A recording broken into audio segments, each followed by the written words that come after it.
Hi guys, welcome back to the soon-to-be Sail Life Global HQ and Workshop. My goal for this week is to install 2 windows here in our 40-foot single-use high-cube shipping container. And I also want to see if I can finish framing the thing this week so we're ready for installation next week. This week's video is sponsored by Incogni. More about them a little bit later.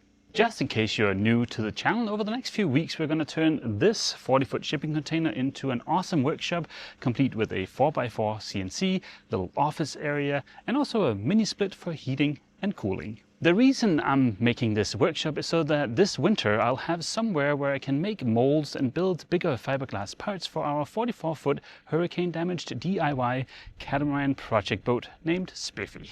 We have 2 of these window kits from a place called Container Modification World. There's one for the end of the container and one for the side. To be completely honest, I almost didn't go for one of these kits because they are a little bit pricey, but I'm hoping that higher cost is going to translate into an easy installation. We have the window in this box, and each of the windows come with a separate box for the frame kit. The kit comes with everything you need, including rivets and very nice little instructions here. The big upside to a kit like this is that you can install windows in a really neat fashion without doing any welding. Having perused the manual, I took everything out of the frame kit box.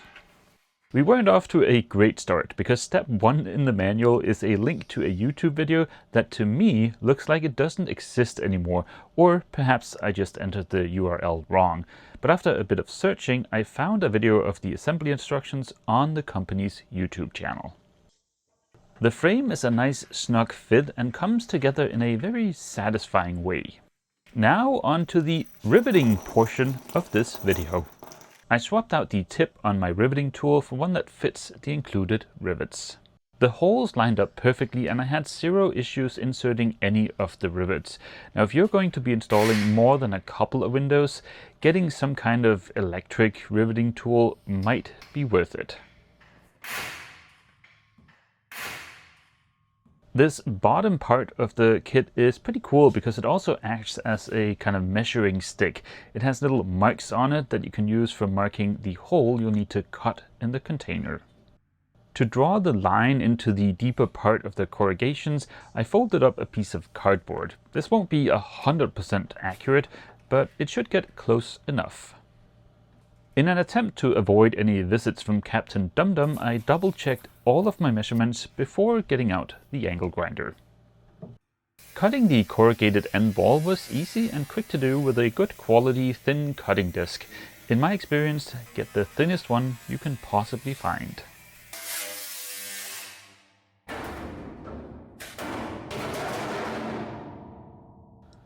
Now for the terrifying test to see if we got the measurements right. That to me looks like an absolutely perfect fit. I put down a bead of silicone on the frame as described in the assembly video. The window for the end wall is the bigger of the 2 windows. It's not super heavy, but if you have a friend handy to lend you a hand, that will make your life a little bit easier.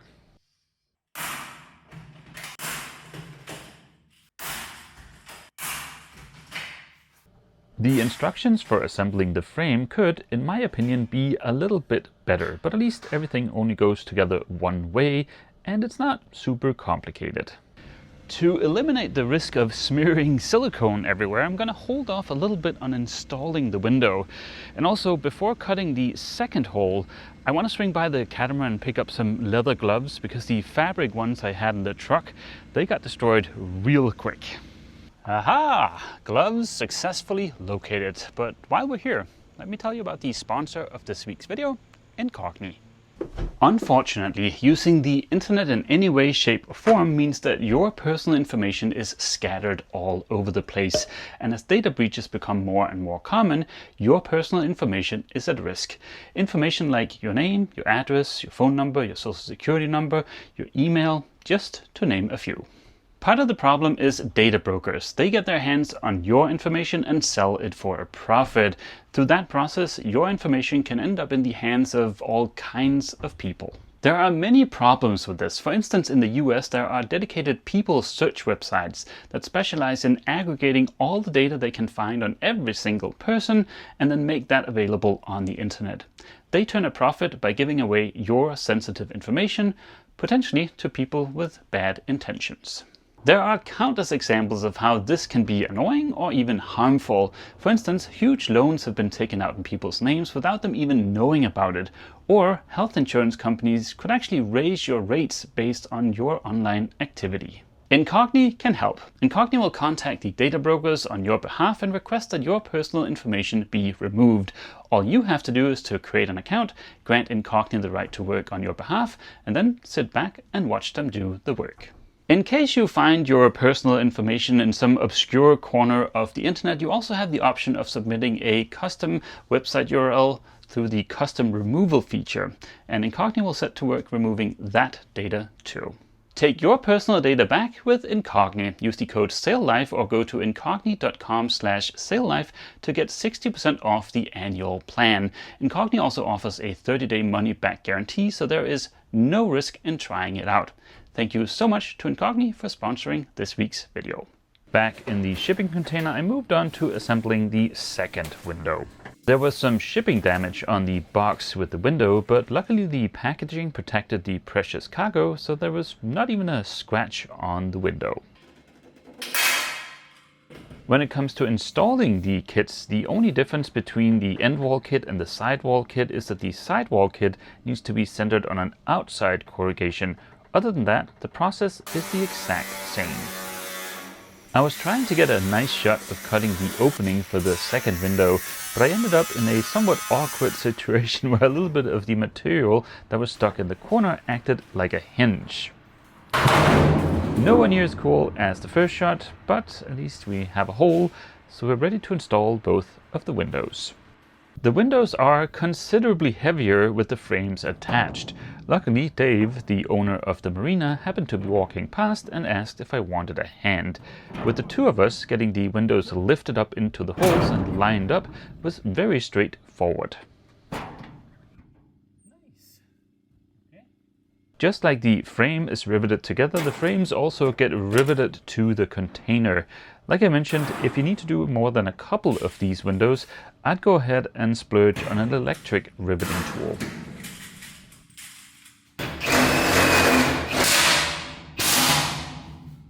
There were a few places where I needed to pull the frame and the corrugation together.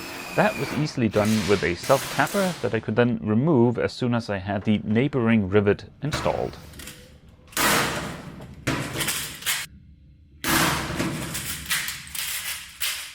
As the very last step, I caulked all of the seams between the frame and the container to hopefully avoid any leaks.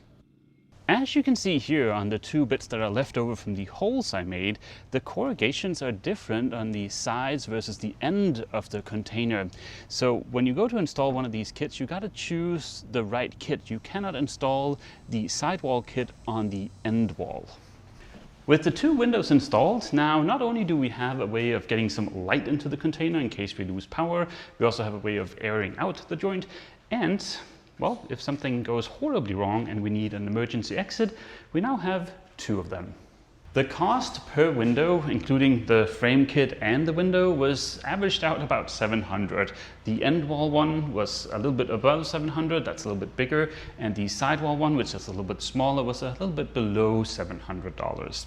That is quite a high price, I think, when you compare it to the cost of a standard vinyl window, but the frame does make installing the windows quite a bit easier. I don't have to drag my welder out here, I don't have to do any welding, so there's no real heat affected zone I'll have to prep, prime and paint, and I do think the kits look pretty neat. Overall, I really like the kits. I do think the manual could maybe be improved a little bit. I haven't tried entering that URL again that I couldn't find the video for. Maybe I just entered the URL wrong, but then I noticed something else when I got to the end of the instructions, which was a QR code which linked to the video I found by just searching for the company on YouTube. So yeah, manual could be improved just a teeny tiny bit. I ordered one other product from Container Modification World, and that's these brackets. These are supposed to make it easier to frame out the interior of the container, specifically the ceiling. The width of the floor in here is just shy of 8 feet, but we've got almost 9 feet up to the ceiling. That means I can't build the segments for my framing on the floor and then raise them up. There simply just is not enough room for that. Also, I don't really have level ground outside to build something on, and even if I did have that, I'm here by myself and I don't think I could lift those segments and carry them in here without it being a bit of a mess. So that's where I think this kit might help. These are designed to be installed 2 foot center on center, so let's give it a go.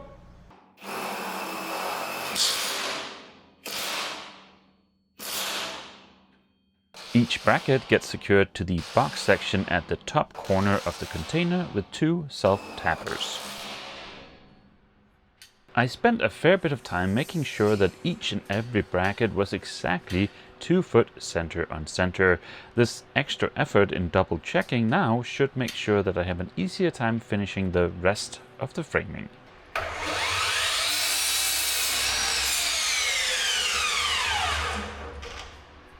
The awesome thing about these brackets is that they kind of grab onto the 2x4s so that you can put them up all on your own. There's no need for a second pair of hands. Once smushed in place, each end of the 2x4s gets secured with 4 screws, 2 on each side.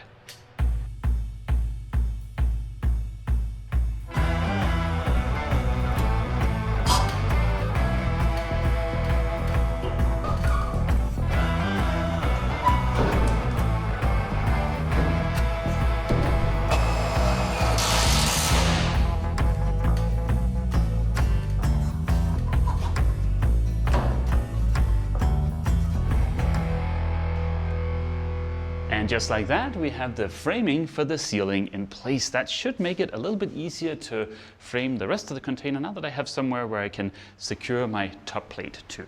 That brings me to a point, because I know diddly squat about framing a house. I'm a boat guy and there isn't really a lot of framing involved in boats. But I figured this would be a cool way for me to dip my toes into something new. I've spent a little bit of time on the internet just reading up on the basics of framing something like a house, but I am definitely not an expert. Now, it is worth noting that what I'll be doing here is, for the most part, not structural, and the one tiny little area where it might be considered structural, well, we'll get back to that in an upcoming video. Yesterday, I made a late evening run to Lowe's to pick up the 2x4s we need for framing the interior of the shipping container. I chose to go with Lowe's and not the nice lumberyard I went to a few weeks ago, just in an attempt to save a little bit of money. Despite that, there is still dead tree carcass here for somewhere in the neighborhood of $450 US. It would be foolish for me to think that I can finish framing the entire shipping container before we get the next bout of rain, so we might as well move all of this stuff inside. As any self-respecting tool addict knows, nothing makes a project more fun than a new tool. Much as with framing, there's not much need for a framing nailer in boat building, but I figured it would be a good tool to have in case we manage to find property. Unfortunately, but somewhat expected, gravity is a thing inside of the shipping container, so to be able to secure the top plate in place, I used a clamp to hold it, just to make sure I could get everything lined up.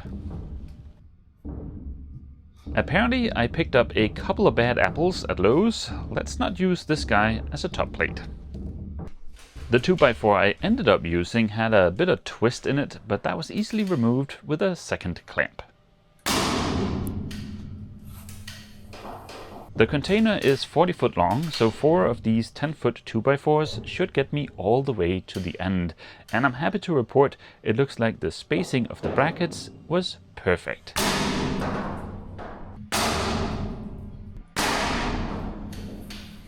Now that the ceiling is done, let's move on to the studs.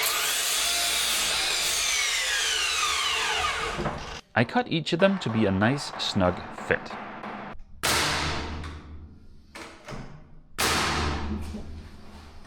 There very much seems to be a little bit of a learning curve. Not that any of this is difficult, but in terms of doing it at even a halfway decent speed, I was hoping to be able to finish framing all of the outside walls this week, but I'm starting to sense that might not be the case.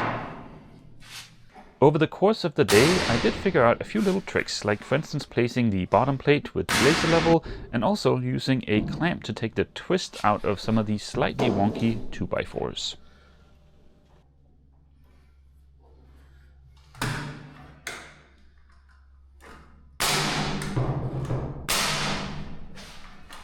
I worked as late as I felt I could last night. I am a little bit short on lighting inside of the container and it got pretty dark pretty quick in there. Also, working in there, everything sounds incredibly loud and I don't want to annoy the neighbors. So I called it quits around 8 o'clock. Just getting up these 2x4s has made a big difference in how echoey it is in here. I wasn't really expecting that, but I am super excited to finally have a little office area that I can sound dampen and use to shoot voiceover for the video, so I don't have to worry about creaky lines and other boat noises. Although I won't have time to finish framing all of the exterior walls this week, I should be able to finish the end wall here. So let's get back to work. Mainly for the fun of it, I used the laser to check the window. It's out of plane by about 2 millimeters on the left side. That will not be visible once the trim is in place.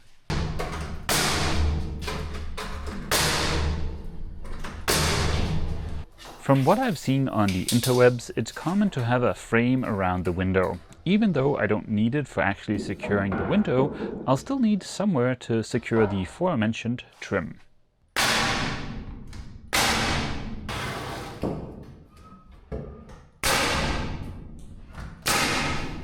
I designed the frame around the window to have a 7mm gap all the way around. We'll see in a few weeks if that was a good choice.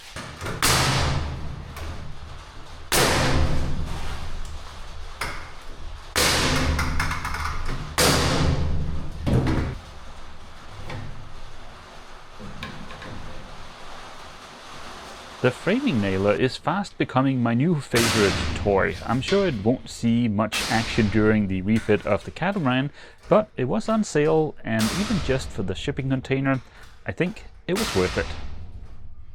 The bad news is that we're out of video shooting time for this week. I lost 2 days this week thanks to the immigration stuff we mentioned in last week's video. The good news is that we've made some progress. The windows are in, a lot of the side walls are done, the ceiling is all the way done, and of course the end wall. I think we made pretty good progress. As far as framing the rest of the shipping container, I've kind of gotten up to speed a little bit. I'm not fast at this by any stretch of the imagination, but I'm definitely faster than I was when I started. And I think I can finish this thing in maybe a day. In case you're wondering why I went with traditional 2x4 framing instead of some of the alternatives out there, I did that because it's cheap and it also gives, well, relatively cheap, and it also gives us plenty of room for insulation because I want to make this a comfortable space to be in, especially the office section here. Also, we want to be able to hang heavy stuff on the walls. Some of the alternatives out there, you can't really do that. And sure, that does mean losing about 4 inches on either side, but we're used to living in somewhat cramped conditions on a 38-foot monohull. This place is still gonna feel like a palace when it's done. Before I forget, let's circle back to the immigration stuff, because I am delighted to announce that I am now the proud owner of a 10-year green card. So that means Ava and I can remain here in the US for the next 10 years without having to worry about immigration stuff. No. Before anybody leaves that comment, I do not foresee the catamaran refit taking the next 10 years. I know we're doing a bunch of infrastructure stuff now instead of working on the boat, and I know we spent a bunch of time this summer moving both boats and ourselves up to North Carolina, but eventually we will get back to working on the catamaran. The reason it's a 10-year green card is just because that's the standard length green cards come in. It's either that or 2 years, I think, but yeah, we got the 10-year version. Next week, well, I hope to be able to finish the framing of the shipping container, including the couple of structural areas that will mean that we'll be able to raise the CNC up under the ceiling. And we'll touch on next week why I've chosen to stick with the hoist solution instead of some of the suggestions from the comment section. I've also ordered the spray foam we'll need to finish maybe all of the shipping container. We'll see how that goes. But yeah, we'll also touch on next week why I've chosen to stick with the spray foam rather than some of the alternatives. And yeah, we also have some interior walls that I'll frame out next week so we can start seeing what the space is going to look like. My top priority for the next few weeks is going to have to be to get insulation on the sides of the shipping container, because the spray foam is a little bit temperature dependent and we are getting into fall. So we should definitely get that out of the way as soon as possible. And on that slightly terrifying note, I'll end this week's video here. I hope to see all of you guys here back inside of the box next week for yet more Oh Glorious DIY. As always, feel free to leave a comment down below, and don't forget, if you've enjoyed this video, please remember to leave a like. See you! And of course, thank you to Incogni for sponsoring this week's video.